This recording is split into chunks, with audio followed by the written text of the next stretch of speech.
దేవునికి స్తోత్రం. దేవుని పరిశుద్ధమైన నామానికి ఘనత, మహిమ, ప్రభావాలు చెల్లిస్తున్నాను. దేవుని యొక్క కృపలో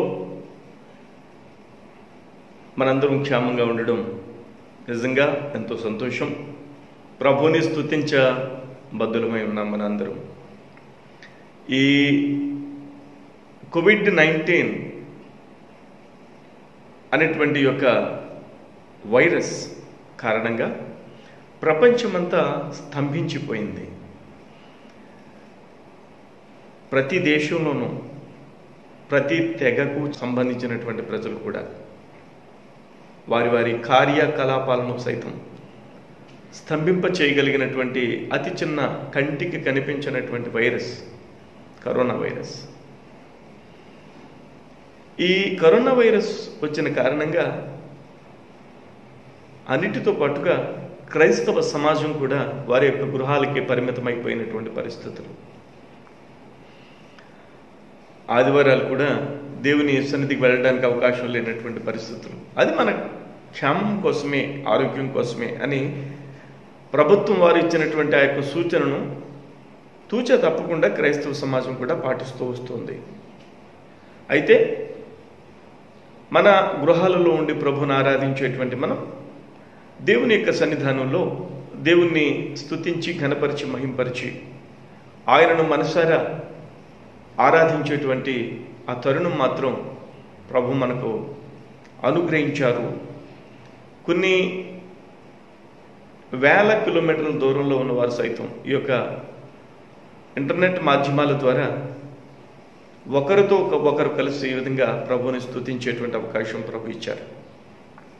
అయితే ఈరోజు దేవుని యొక్క సన్నిధిలో కొన్ని వాక్య భాగాలు మీకు నేను గుర్తు చేయాలని ఆశపడుతున్నాను. ప్రభు అయిన యేసుక్రీస్తు ఆయన శరీరధారిగా ఉన్న దినాలలో ఆయన బాప్తిస్మం తీసుకున్న తరువాత యేసయ్య ఆ యొక్క నది నుండి, యోర్దాను నది నుండి పైకి వచ్చిన తరువాత ఆయన సాతాను చేత శోధించబడ్డాడు అని చెప్పి బైబిల్ గ్రంథంలో మనం చూస్తాం. ఎవరైతే మానవాళిని రక్షించడానికి ఈ లోకంలోనికి మహిమను విడిచిపెట్టి దిగి వచ్చారో ఆ ప్రభు అయిన యేసుక్రీస్తుని సాతాను శోధించడమా? అవును, బైబిల్ అదే చెప్తోంది. సాతాను ప్రభు అయిన యేసుక్రీస్తుని శోధించినటువంటి ఆ యొక్క సందర్భం బైబిల్ గ్రంథంలో మత్తయి సువార్త 4వ అధ్యాయంలో వ్రాయబడింది. ఇక్కడ నేను అంటాను, సాతాను ప్రభువుని మూడు విధాలుగా సాతాను ప్రభువుని శోధించడానికి పూనుకోవడం జరిగింది. చూడండి, 4వ అధ్యాయం మత్తయి సువార్త 1 నుండి నేను చదువుతున్నాను. అప్పుడు యేసు అపవాది చేత శోధించబడుటకు ఆత్మ వలన అరణ్యమునకు కొనిపోబడెను. 40 దినములు 40 రాత్రులు ఉపవాసం ఉండిన పిమ్మట ఆయన ఆకలి కొనగా 40 days ప్రేయర్స్ అన్నమాట. ప్రభు అయిన యేసయ్య ఉపవాసం ఉన్నారు 40 రోజులు పగలు, 40 రోజులు రాత్రులు. పగలు ఉపవాసం ఉండి రాత్రి భోజనం చేయడం, రాత్రి ఉపవాసం ఉండి పగలు భోజనం చేయడం, ఉదయం ఒక పూట మానేయడం, సాయంత్రం భోజనం చేయడం, ఉదయం టిఫిన్ చేయడం, సాయంత్రం జ్యూస్ తాగడం, మధ్యలో భోజనం మానేయడం. ఇవి కాదు. ప్రభు అయిన యేసయ్య 40 రోజులంటే 40 రోజులు ఉపవాసం ఉన్నారు.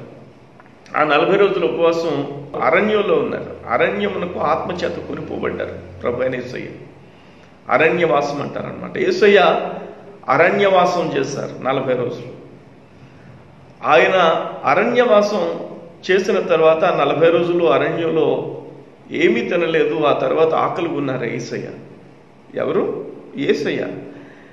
యేసయ్య ఆకలి ఉన్నారు కాబట్టి ఆకలి కొనినటువంటి అనేక మంది యొక్క పరిస్థితులు యేసయ్యకు తెలుసు. అందుకనే వివిధ సందర్భాల్లో యేసయ్య ఆ ప్రభు అయిన యేసుక్రీస్తు యొక్క బోధ మాటలు వినడానికి వచ్చినటువంటి వారందరికీ కూడా ఆహారం పెట్టడం జరిగింది. 5,000 మందికి ఒకసారి, 7,000 మందికి ఒకసారి. ఆయన దగ్గర ఎన్నో సమయాల్లో ఎన్నో విధాలుగా ఆహారం తిన్నటువంటి సందర్భాలు ఉన్నాయి. యేసయ్య ఆహారం పెట్టినటువంటి సందర్భాలు. ఎందుకంటే ఆకలి విలువ తెలిసేసాయి.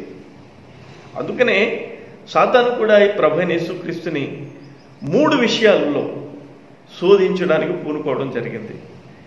ఈ వచన భాగాల్ని నేను చదువుతున్నాను.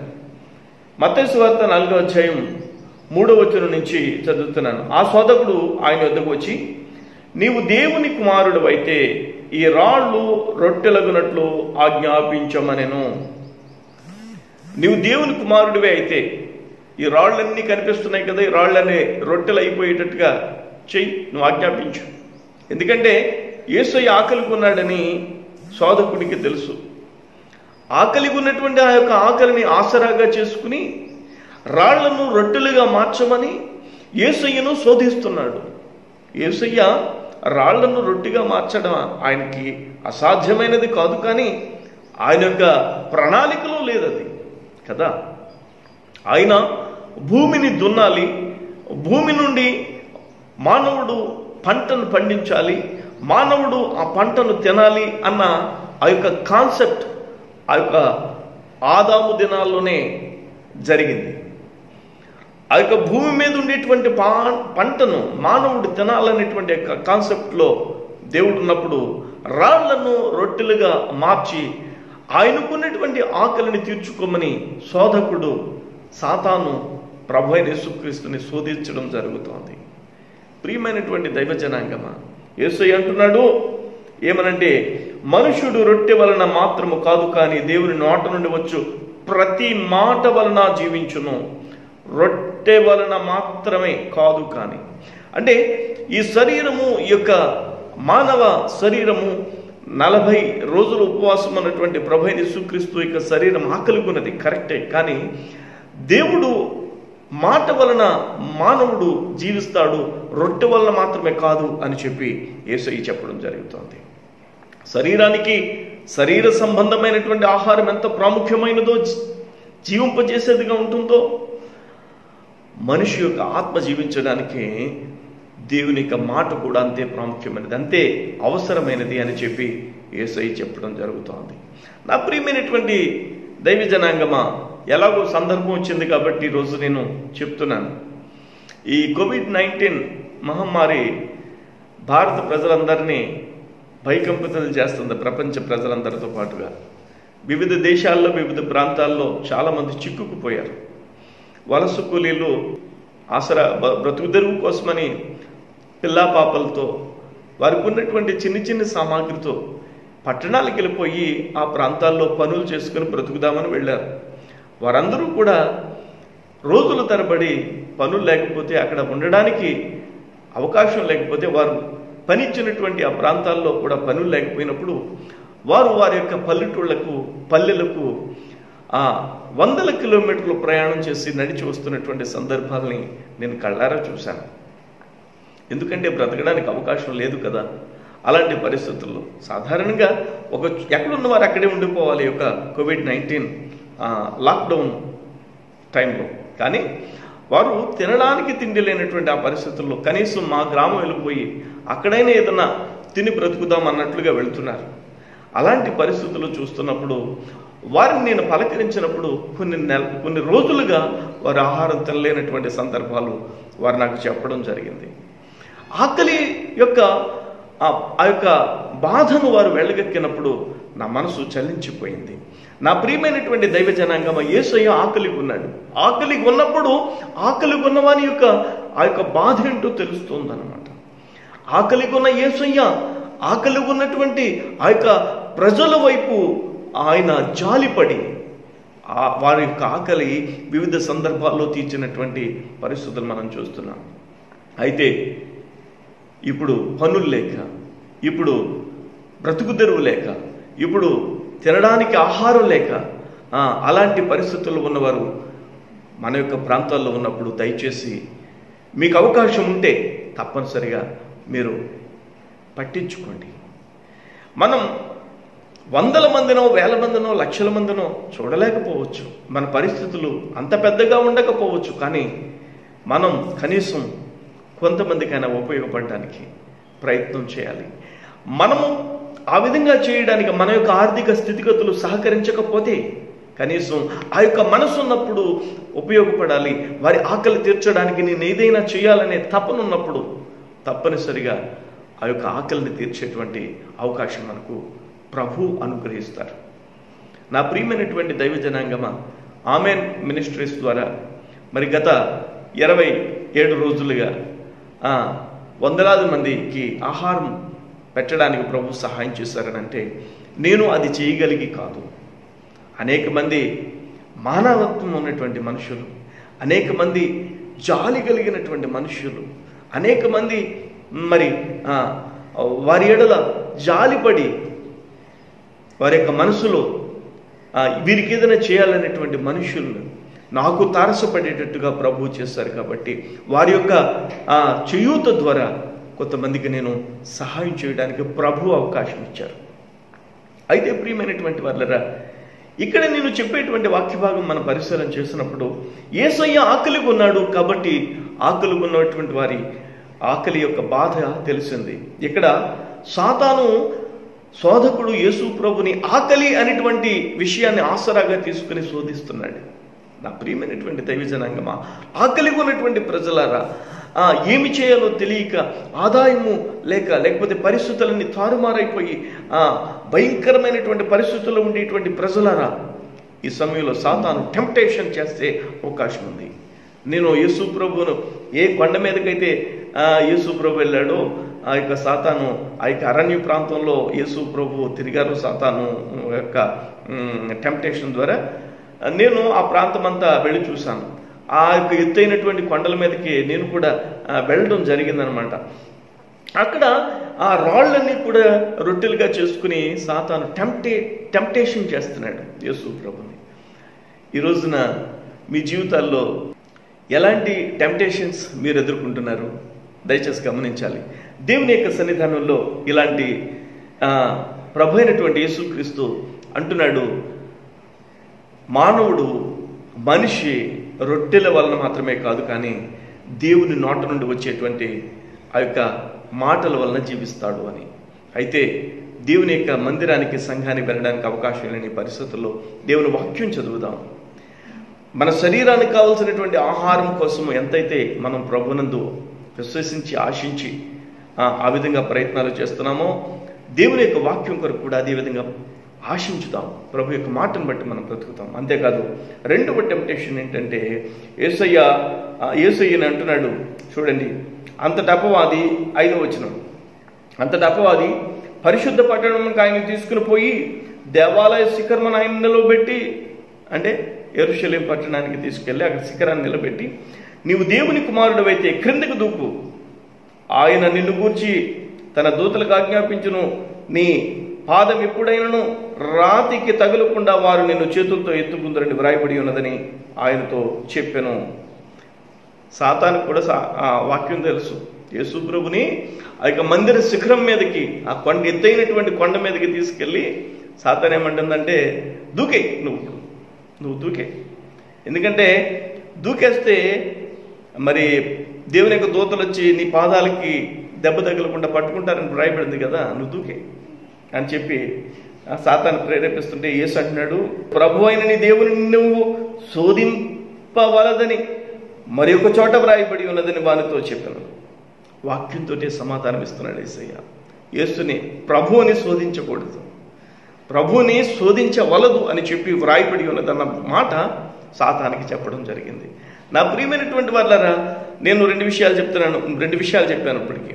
ఒకటి, దీనిని ఆసరాగా అంటే ఆకలిని ఆసరాగా చేసుకుని ఆహారం కోసం సాతాను మరి యొక్క ప్రభు అయిన యేసుని శోధించడం జరిగింది, టెంప్టేషన్కి గురి చేయడం జరిగింది. రెండవదిగా ఆత్మహత్య చేసుకోమని పైనుంచి దూకే చచ్చిపో. మీకు ఎవరికైనా అనిపిస్తుందా చచ్చిపోతే బాగుండు అని? అనిపిస్తుందా? చచ్చిపోతే బాగుండు ఇంకా అని అనిపిస్తుందా? అయితే అది సహజంగా కలిగింది కాదు, సాతాను మిమ్మల్ని ప్రేరేపిస్తుంది అని దేవుని యొక్క సేవకునిగా మీకు చెప్తున్నాను. పరిస్థితులు ఎట్లయినా ఉండని, ఆకలితో ఉన్నాడు, 40 రోజులైంది యేసయ్య ఆహారం తీసుకుని అరణ్యంలో ఉన్నాడు, మాట్లాడేవాళ్ళు లేరు, పలకరించేవాళ్ళు లేరు, పరలోక రాజ్యాన్ని మహిమను విడిచిపెట్టి వచ్చాడు. మానవుల కోసం వస్తే మానవులు ఎవ్వరూ లేరు అక్కడ. అలాంటి పరిస్థితుల్లో యేసయ్యను సాతాను అంటుంది, చచ్చిపో, నువ్వు చచ్చిపో. యేసయ్య చనిపోవడానికే వచ్చాడు, కానీ ఎలా చనిపోవడానికి వచ్చాడు? ఆయన రక్తం కార్చి సిలువలో ఆ యొక్క ప్రవచనాలు నెరవేర్చబడేటట్టుగా చనిపోవడానికి యేసయ్య వస్తే ఆ యొక్క ప్రణాళికనంతటను చెడగొట్టడానికి సోదకుడు ఏం చేస్తున్నాడు? నువ్వు ఇక్కడి నుంచి దూకి చచ్చిపో. ఆత్మహత్య చేసుకోవడానికి ప్రేరేపిస్తుంది. ఒకటి, ఆకలిని ఆసరాగా చేసుకుని శోధించింది. రెండవది, ఆత్మహత్యను ప్రేరేపించి శోధిస్తుంది. నా ప్రియమైనటువంటి వారులారా, ఆకలిగా ఉన్నారా? ఈ సమయంలో ప్రభు వైపు చూడండి. ఆత్మహత్య చేసుకోవాలనిపిస్తుందా? ఈ సమయంలో ప్రభు వైపు చూడండి. అంతేకాదు, మూడవ టెంప్టేషన్ మనం చూస్తే ఏమి రాయబడిందో తెలుసా? 8వ వచనం చూద్దాం. మరలా అపవాది మిగుల ఎత్తైన ఒక కొండ మీదకి ఆయనను తేడుకుని పోయి ఈ లోక రాజ్యములన్నిటినీ వాటిని మహిమను ఆయనకు చూపి ఎత్తైన కొండ మీదకి తీసుకెళ్ళి అక్కడ నిలబెట్టి రాజ్యాలన్నీ చూపించి, నీవు సాగిలపడి నాకు నమస్కారం చేసిన ఎడల వీటన్నిటినీ నీకు ఇచ్చేదని ఆయనతో చెప్పగా, యేసు ఆయనతో, సాతానా పొమ్ము, ప్రభు అయిన నీ దేవునికి మొక్కి ఆయనను మాత్రము సేవింపవలనని వ్రాయబడి ఉన్నది అని చెప్పి యేసే చెప్పడం జరిగింది. ఏంటి? సాతాను తానే ప్రభు అయిన యేసు ఎదురుగా నిలబడి సాతాను యేసుతో మాట్లాడుతుంది. ఏమనంటే, ఇదిగో ఈ లోకరాజ్యములన్నీ చూడు, నీకు అధికారం ఇస్తాను, నువ్వు కేవలం నాకు నమస్కారం చేయి సాగిలపడి. యేసు ముందుగా మాట్లాడుతున్నటువంటి మాటలు ఇవి. టెంప్టేషన్కి గురి చేస్తున్నటువంటి పరిస్థితులు. యేసయ్య ఆ యొక్క సాతానుతో ఏమని చెప్పారు? ప్రభు అయిన నీ దేవునికి మొక్కి ఆయనను మాత్రము సేవింపాలి, ఎవరిని సేవింపడానికి కుదరదు. నా ప్రియమైనటువంటి వారులారా, సాతానికి ప్రభు అయిన యేసయ్య సాగిలపడమని సాతాను యొక్క ప్రణాళిక ఎంత తెలివి తక్కువతనమో మనకు అర్థమవుతుంది. యేసయ్య అంటున్నాడు, ప్రభువు అయిన నీ దేవునికి మొక్కాలి, ఇంకెవరికి మొక్కకూడదని రాయబడి ఉంది కదా అని చెప్పి వాక్యంతో మాట్లాడడం జరిగింది. నా ప్రియమైనటువంటి వారులారా, మొదటి ఇక్కడ సాతాను దేన్ని ఆసరాగా చేసుకుందంటే అధికారాన్ని చూపించింది. ఒకటి, ఆకలిని. 2, ఆత్మహత్య. 3, అధికారం. ఈ 3 విషయాల్లోనే సాతాను యేసు ప్రభుని శోధించడం జరిగింది. 1, ఆకలిని ఆసరాగా చేసుకుంది. 2, ఆత్మహత్య చేసుకోమని ప్రేరేపించింది. 3, అధికారాన్ని చూపించి ప్రేరేపించింది. ఈ 3 టెంప్టేషన్స్ ప్రభు అయిన యేసు ఎదుర్కొన్నాడు. నా ప్రియమైనటువంటి వారులారా, ఈరోజు దేవుని యొక్క సన్నిధిలో అధికారం అనేది నిత్యం ఉండేది కాదు. ఈరోజు అధికారంలో ఉన్నవారు రేపు అధికారంలో ఉండకపోవచ్చు. నిన్న అధికారంలో ఉన్నవారు ఈరోజు అధికారంలో ఉండకపోవచ్చు. అధికారం అనేది శాశ్వతం కాదు. దేవుని యొక్క అధికారం నిత్యము ఉండేది. అలాంటి అధికారానికి లోబడవలసినటువంటి వారమే మనందరం. కాబట్టి దేవుని యొక్క సన్నిధిలో ఈ యేసయ్యనే టెంప్ట్ చేయడానికి సాతాను ప్రయత్నించింది ప్రభు అయిన యేసుని. ఆయన యొక్క ప్రణాళిక చెడగొట్టడానికి సాతాను ప్రయత్నం చేసింది. అలాంటిది ఈ భూమి మీద పరిస్థితులన్నీ కూడా అతి భయానకమైనటువంటి పరిస్థితులకు ఎదురవుతున్నాయి. ఈరోజు కోవిడ్-19 కరోనా వైరస్ మహమ్మారి భయంకరమైనటువంటి ప్రజల్ని మరణానికి గురి చేస్తోంది. అలాంటి పరిస్థితుల్లో నా ప్రియమైనటువంటి దైవజనాంగమా, నేను మీతో మాట్లాడుతున్నాను. టెంప్టేషన్కి సాతాను గురి చేస్తుంది. ఆకలి, పేదరికం, లేమి, ఇలాంటి పరిస్థితులన్నీ ఎదురైనప్పుడు ఆ సమయంలోనే ఆ పరిస్థితుల్ని ఆసరా చేసుకుని టెంప్ట్ చేస్తుంది సాతాను. అలాంటప్పుడు దేవుని మాట కావాలి. అంతేకాదు, ఆత్మహత్య చేసుకోమని సాతాను టెంప్ట్ చేస్తుంది. అలాంటి పరిస్థితుల్లో దేవుని యొక్క సన్నిధిలో మరి నీ దేవుని శోధించకూడదని చెప్పి యేసు ప్రభు చెప్పినటువంటి మాట మనం చెప్పగలగాలి. దేవునికి స్తోత్రం కలుగును గాక. చనిపోవడం అనేది దేవుని శోధించడం, చచ్చిపోవాలనే ఆలోచన దేవుని శోధించడం. అంతేకాదు, అధికారాన్ని ఆసరాగా చేసుకుని అధికారం చూపించి సాతాను ప్రభువుని టెంప్ట్ చేయాలని ఆశపడింది. నా ప్రియమైనటువంటి దైవజనాంగమా, ఈరోజు దేవుని యొక్క సన్నిధిలో ఆయన ఆకలిగొన్నాడు, ఆయన శోధనకు గురయ్యాడు, ఆయన సర్వాధికారి అయ్యుండి భూమి మీద రాజ్యాలకి అధికారం చూపించి టంట చేయాలని సాతాను ఆశపడింది. ఆ యొక్క తెలివి తక్కువ ఆలోచనలన్నీ కూడా ప్రభు అయిన యేసయ్య వాక్యం ద్వారా సమాధానం చెప్పాడు. మహాఘనుడైనటువంటి ప్రభు అయిన యేసయ్య ఆయన యొక్క ప్రణాళికను, ఆయన యొక్క మరణ పునరుద్ధానాల ద్వారా, ఆయన యొక్క రుధిరము కార్చడం ద్వారా, ఆయన మన కోసం శ్రమలు పడడం ద్వారా, ఆయన మన కోసం గాయాలు పడడం ద్వారా ఆయన యొక్క ప్రణాళికను అంతటిని, ప్రవచనాల ఆ ప్రణాళికని పరిపూర్ణం చేశాడు. ఆయన తిరిగి లేచాడు, ఆయన ఆరోహణమయ్యాడు, ఆయన తిరిగి రానై ఉన్నాడు. రాబోయే ప్రభుని యేసుక్రీస్తు కొరకు మనందరం సిద్ధపడదాం. ఎప్పుడు రాకడో, ఎప్పుడు ప్రభుని యేసయ్య మనుషులందరినీ, ఇప్పటికే పరలోక రాజ్యానికి చేరినటువంటి పరిశుద్ధులందరినీ ఆయనతో పాటు నిత్యత్వంలో ఉంచుకుంటారు. ఆ యొక్క మంచి, ఆ యొక్క శుభ పరిణామం కోసం సార్వత్రిక సంఘమంతా ప్రార్థన చేస్తూ సాగిపోవాలి. మరొకసారి చెప్తున్నాను, ఆకలిగొన్న యేసయ్య, శోధన సహించిన యేసయ్య, ఆ యొక్క అధికారాలు చిన్ని చిన్ని ఈ లోకంలో ఉండేటువంటి పరిస్థితులు యేసయ్యను, ఆయన యొక్క ప్రణాళికను మార్చజాలకపోయాయి. మన యొక్క ప్రణాళిక, మన యొక్క గురి పరలోక రాజ్యం, ప్రభు అయిన యేసయ్య. దేవుడు మనందరినీ ఆశీర్వదించునుగాక, దీవించునుగాక. Amen, amen. మీరు గాస్పెల్ గఫూర్ షేక్ అనే ఈ యూట్యూబ్ ఛానల్ సబ్స్క్రైబ్ చేసుకున్నారా? ఒకవేళ సబ్స్క్రైబ్ చేయకపోతే ఇప్పుడే సబ్స్క్రైబ్ చేయండి. నేను అప్లోడ్ చేసేటువంటి ఆ యొక్క వీడియోస్ మీకు నోటిఫికేషన్ రావాలి కదా, మీరు మిస్ అవ్వకుండా చూడాలి అని అంటే బెల్ బటన్ నొక్కి అప్డేట్ కోసం సబ్స్క్రైబ్ చేసుకుని మీరు దీవించబడండి. అనేక మందికి వీడియోస్ షేర్ చేయండి.